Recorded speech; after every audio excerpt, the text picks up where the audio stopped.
como siervo de Dios, Dios sabe que anhelo mucho tener una conversación amplia y a la vez profunda con mis demás consiervos. Pero mi corazón se llena de tristeza y siente también dolor, porque mis demás consiervos no tienen ese tiempo, o más bien, no se dan ese tiempo para analizar a fondo su verdadera vocación. En este tiempo los encuentro tan absorbidos en sus labores cotidianas. Los encuentro un poco afanados buscando la manera de suplir sus necesidades. Y esto parece que demuestra una falta de dependencia o de credibilidad a nuestro Dios. Ya que esta reunión no es posible tenerla con todos los siervos, estamos usando este medio para poder llegar a lo más recóndito de su vida privada. Varón de Dios, si tú amas a Dios y afirmas categóricamente que eres siervo de Dios, creo que vas a comulgar conmigo en este punto que hoy quiero compartir contigo. Hay una palabra que arde muy fuerte en mi corazón, y cuando tengas el tiempo te pido que vayas a las Sagradas Escrituras, porque en este tiempo parece que ya no nos documentamos tanto de ellas. Pero quiero que te hagas ese favor. Quiero que personalmente vayas al libro de Amós, allá en el capítulo 3, versículo 7. La letra dice así: porque no hará nada Jehová el Señor sin que revele su secreto a sus siervos los profetas. Qué interesante. Yo quiero detenerme en el fragmento que dice los siervos, sus siervos, los siervos de Dios. El tema que quiero abordar con ustedes es precisamente los siervos de Dios. Y voy a estar tratando a lo menos 4 puntos de vital importancia. Y quiero comenzar con este: la existencia de los siervos de Dios. Bien, en esta partícula que tiene que ver con la existencia de los siervos de Dios, quiero mencionar 4 cosas que son de vital importancia. La primera: ¿quiénes son los siervos de Dios? Es una buena interrogante. ¿Quiénes son los siervos de Dios?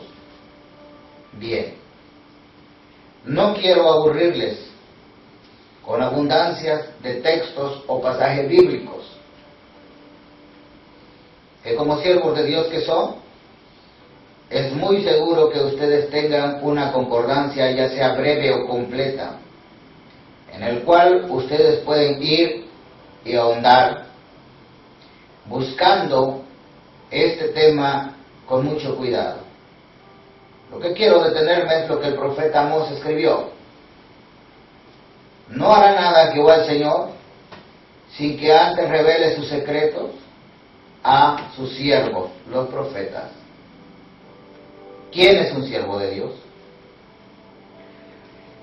Quiero hacer mención de una triple clasificación que nosotros tenemos en el mundo, o que así conocemos nosotros como siervos de Dios. Sin duda alguna, el omnipotente Dios, el creador de todo el universo, Él ha instituido de manera definida ciertos siervos. Cuando nosotros analizamos las Sagradas Escrituras para contemplar el perfil o las características distintivas que manifiesta un siervo, Y vemos nosotros, a los que llamamos siervos en este tiempo, notamos que hay una gran discrepancia, hay un gran abismo. Nada tiene que ver con lo que la Biblia presenta los siervos de Dios. Para esto, déjeme decirle que los siervos de Dios, en primer lugar, son llamados por Él. Es decir, tienen un llamado. El llamado es de origen divino. Dios, en su infinita misericordia y en su infinita gracia, ha llamado tanto a hombres como a mujeres para que les sirvan bajo ciertas condiciones y que rellenen ciertas cualidades. Dios es responsable de llamar, pero también nosotros somos responsables de responder positivamente a ese llamado, con un cambio de mentalidad, con un cambio de vocabulario, con un cambio total de nuestro ser. También existen personas que se catalogan, entre paréntesis o entre comillas, ser siervos, pero que en realidad no han sido establecidos ni llamados por Dios y tampoco respaldados. Estos siervos han sido constituidos por sí mismos o por los hombres. A veces existen intereses un poco ocultos y en los cuales se establece a cierto varón o a cierta mujer en el núcleo eclesiástico para que funjan como ministerios, cuando en realidad nosotros, por la palabra del Señor, sabemos que no son siervos, porque fueron constituidos por sí mismos. Lo que a mí me llama la atención no solamente es esta clase de siervos que tenemos hoy en día, sino que hay otra triple clasificación, la cual es siervos establecidos por el diablo. ¿Se puede decir, pastor, lo que usted está diciendo es una idea descabellada? Si usted gusta leer en Mateo capítulo 7, versículos del 21 al 23, en el día final, usted se va a dar cuenta que hay una descalificación que resulta ser una experiencia total y enteramente desagradable. El Señor Jesús, como el juez de aquel día, dice: apartaos de mí, nunca os conocí. Esos siervos argumentarán, dirán: Señor, Señor, máxima autoridad, máxima autoridad. En tu nombre echamos fuera demonios. En tu nombre profetizamos. Y en tu nombre hicimos muchos milagros. El hecho de que Dios te use no significa que tú seas un genuino siervo de Dios. Esto es delicado. Por eso es que hoy quiero tener este diálogo profundo contigo, de siervo a siervo. Yo quisiera tocar algunos puntos importantes. ¿Quién es un siervo de Dios entonces? Un siervo de Dios es aquel que ha sido llamado por Dios, es aquel que ha sido capacitado por Dios, es aquel que ha sido establecido por Dios y es aquel que ha sido respaldado por Dios. 4 características de vital importancia y que difícilmente nos puedan confundir con los demás. Bien, ahora, si usted dice que es un siervo de Dios, entonces ese es el perfil que la Biblia presenta. Esas son las cualidades distintivas. Fíjese lo que dijo la viuda de Sarepta, cuando precisamente el siervo de Dios sirvió como para un gran acontecimiento. Dijo: ahora conozco que eres varón de Dios. Porque el concepto de esta mujer concerniente a los siervos era diferente.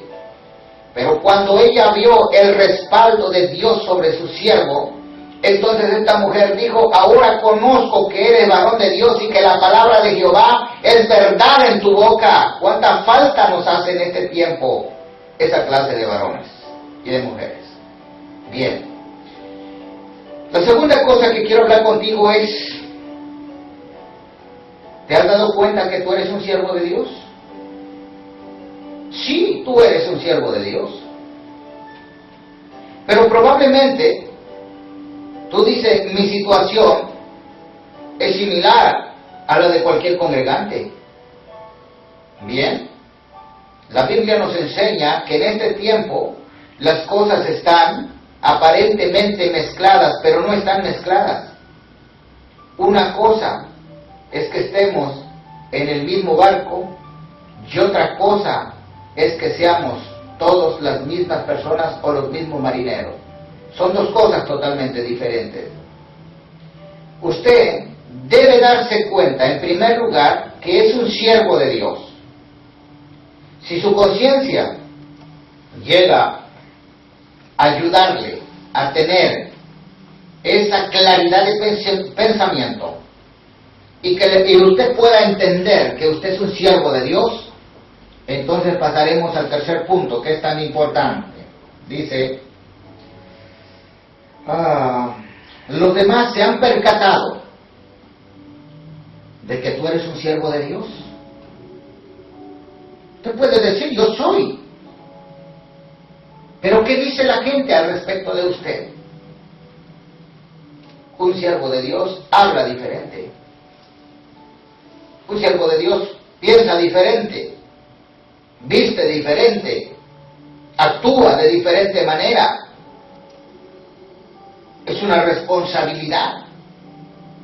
La gente tiene que conocer. Miren, si usted lee precisamente en el Evangelio de San Mateo, en el capítulo 16, se va a percatar de que a Jesús le interesa la opinión de la gente común hacia su persona. Llamando a sus discípulos, creo que está del versículo 3 en adelante, Jesús les pregunta a ellos y les dice, muchachos, ¿quiénes dicen la gente? ¿Qué dice la gente concerniente a mi persona, que es el Hijo del Hombre? ¿Quién soy yo para ellos? Los discípulos comienzan a conversar entre sí y algunos dicen, bueno, la opinión es variada.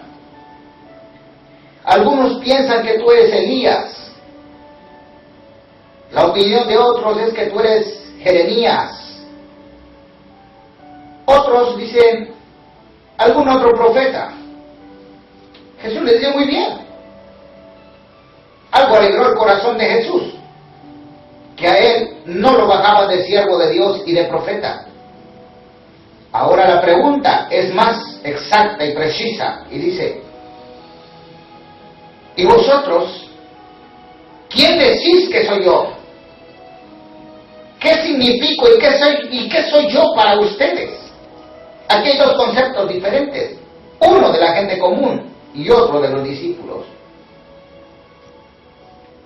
Los 11 guardaron absoluto silencio, porque hasta ese momento no habían sido confrontados con la realidad de ser un siervo de Dios. Ordenanza del Padre revela la mente de Pedro y Pedro se pone de pie y le dice, Maestro, tú eres el Cristo, el Hijo del Dios viviente. Qué interesante. Jesús responde, bienaventurado eres, Simón hijo de Jonás, porque esto no te lo reveló carne ni sangre, sino mi Padre que está en los cielos. Notamos aquí cómo a Jesús le interesó la opinión de la gente común y de la gente interna. Si a Jesús le interesó a usted y a mí como siervo de Dios, nos debe interesar lo siguiente. ¿Cuál es el concepto que tiene la gente concerniente a mí? Y segundo, ¿cuál es el concepto que mi iglesia tiene de mí como pastor? Estamos viviendo en tiempos difíciles, pero los tiempos difíciles que estamos viviendo no son ni deben ser una justificación para la ineptitud de nosotros como ministerios que somos. Nosotros tenemos una alta demanda por parte del Rey de los siglos, inmortal, invisible. Esa encomienda es de representarlo bien ante la sociedad y ante el núcleo eclesiástico. Nosotros no debemos abusar de la benevolencia y de la misericordia y de la gracia de nuestro Dios. La Biblia presenta que los siervos son como águilas y debemos comportarnos como águilas, volando siempre en las alturas y no rascando el suelo como cualquier pollo o como cualquier gallina. Dios nos ha llamado para propósitos grandes, para que seamos leales. Nos ha dotado de su Espíritu Santo para que seamos personas capaces, personas con un poder extraordinario, que podemos marcar o que podamos marcar la diferencia en el mundo en el que estamos viviendo. Paso al cuarto punto, que es de gran importancia. Como siervo de Dios, ¿estás cumpliendo con las expectativas divinas? Dios te ha dejado aquí en este lugar. Dios te ha traído de lejanas tierras, te ha movido de otros países, no para que vivas una vida cómoda o te corrompas como los demás lo han hecho. Déjame mostrarte que una de las grandes molestias del Señor mi Dios, al cual yo sirvo en espíritu y en verdad, está muy molesto con muchos de nosotros, porque no hemos cumplido con nuestro objetivo, porque no hemos cumplido con nuestra razón de ser sobre la faz de la tierra. El hecho que Dios nos haya movido a este lugar y nos ha traído de diferentes lugares es para propósitos divinos, no es para propósitos humanos o de intereses egoístas. Que el Señor nos ayude. ¿Estás cumpliendo? ¿Te estás preparando para ser eficiente en el desarrollo ministerial? Esto es un punto que nosotros debemos de tomar muy en cuenta. Yo sé que ustedes no ignoran esto. El mundo se está preparando de una manera tan profunda, se está sofisticando cada vez más. Están usando todos los inventos científicos con intereses o con fines totalmente malos y perversos, diabólicos. Ellos están capacitando, ellos están armando y planeando y trazando estrategias para establecer el orden mundial. La participación de sectas ocultas y malintencionadas que se están debatiendo en el poder político, el poder económico y el poder religioso. Y están usando toda la tecnología para destruir la humanidad, porque ellos en sí no se dan cuenta que están manipulados por las fuerzas ocultas. Y nosotros los siervos, como la fresca mañana, que no somos capaces muchas veces ni organizar un simple programa para nuestra iglesia, para involucrarla en la santidad de vida, en la evangelización y el alcance de las almas que día a día, de minuto a minuto y de instante en instante, están muriendo sin Cristo, sin Dios y sin esperanza. ¿Qué estás haciendo? ¿Llevas tu vida rutinaria como la lleva el resto del mundo? Dios no te llamó para eso. Dios no te trajo para eso. Quiero abrir un paréntesis para manifestar mi agradecimiento hacia los Estados Unidos. Yo amo a Estados Unidos. Amo a Estados Unidos porque ha sido uno de los países que ha invertido mucho en la obra misionera. Y aún han habido fieles siervos de Dios de esta nación que han sido enviados a diferentes partes del mundo. Siempre se ha visto el lado malo de Estados Unidos. Pero hoy quiero hablar algo que es una realidad presente que está en el corazón de Dios. Este país ha enviado misioneros. Muchos países han sabido de Cristo y el Evangelio está allí, porque estos fueron capaces de abandonar sus propias comodidades para ir a sufrir a nuestras tierras y aprender nuestra lengua y presentarnos el Evangelio de acuerdo a nuestro contexto. Pero Dios no se queda con nada. Pero ahora este país se está desplomando, porque la existencia de Estados Unidos figura dentro de la terminología bíblica. Y si alguien no lo quiere reconocer, eso no es problema mío. Y esta es la razón por la cual Dios comenzó a extraer a personas de diferentes partes del mundo y traerlas a Estados Unidos. Pero también trajo siervos y siervas. Y esas siervas y esos siervos que fueron traídos de diferentes partes o rincones del mundo para este lugar, Dios los trajo con el propósito de avisarle a los norteamericanos de que el retorno de Cristo está cerca y que estamos viviendo en los fines de los tiempos, en los tiempos que llamo yo cumplimiento de tiempo profético. Pero lamentablemente esos siervos y esas siervas que Dios ha traído, no todos, pero sí la mayoría, se han confabulado y no han aportado nada para el beneficio de la salvación de estas almas que están a punto de perecer.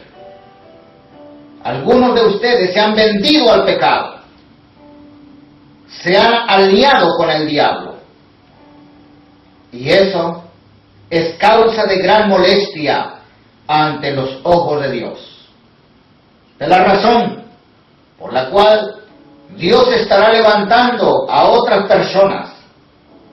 Esa es la razón principal por la cual Dios estará enviando a otras personas para advertir a este país que se avecinan catástrofes que algunos de ustedes llamarán naturales, pero que no son catástrofes simple y sencillamente naturales, sino son la vara disciplinaria de nuestro Dios, la corrección de Dios, porque la maldad ha llegado tanto que déjeme decirle que lo que hoy es nuestra sociedad no le llega, fíjese nada más, con toda su maldad, Sodoma y Gomorra no le llegan ni a los talones a esta sociedad.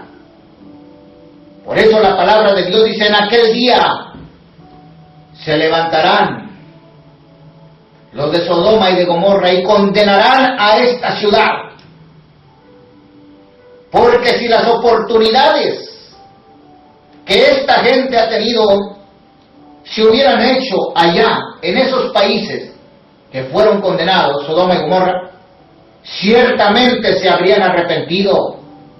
Por eso el castigo para ellos será más tolerable que para nuestra sociedad de estos tiempos. Siervos del Dios Altísimo, despierten. Algunos de ustedes están tan embabucados con los placeres de este mundo, viendo qué camisa nueva llevar a la iglesia, qué nueva corbata ponernos, qué zapatos hay que comprar, qué carro hay que estrenar, porque hay que marcar la diferencia. Y hemos confundido muchas veces que entre más elegantes físicamente nos veamos, más daremos a conocer el nombre de nuestro Dios. ¡Qué engañados estamos! En el capítulo 7, versículo 14, del mismo libro en cuestión, que es Amós, Amasías le dijo al profeta Amós: vete a otro lugar y no profetices aquí, porque este es el lugar en donde comanda el rey. Entonces Amós le dijo a Amasías: yo no soy profeta, tampoco soy hijo de profeta, sino que soy boyero y recojo higos silvestres. De allí Dios me rescató, de allí Dios me trajo, porque ustedes como siervos no están cumpliendo con el mandato de Dios con el cual fueron llamados.